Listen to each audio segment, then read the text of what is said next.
Ақмола облысы, Атбасар қаласы, номер 8-ші орта мектебінің 6-шы А сынып оқушысы Әбдірәсіл Ахмет. Абай Құнанбаев. Мен жазбаймын өлеңді ермекшін. Мен жазбаймын өлеңді ермекшін. Жоқ барды ертегіні термекшін. Көкірегі сезімді тілорамды, жазым үлгі жастарға бермекшін. Бұл сөзді тақсыр ұқпас талап тұрар, көңілінің көз ашық сүйрекшін.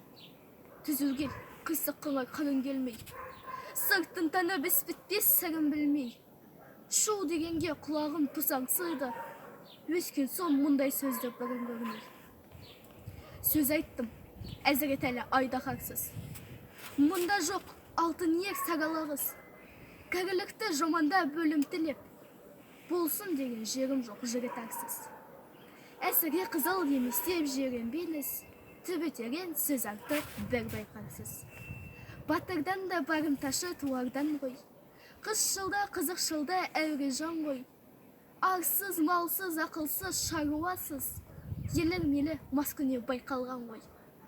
5-6 мыйсыз бәңгі күлсеміз боп, қиналмай қызыл тілім келтілдал ғой. Өлені бар өнерлі інімсізге, жалынамын ондай сөз айтпа бізге. Өзге түгіл өзіңе пайдасы жоқ, есіленер құр болып кетер тізге.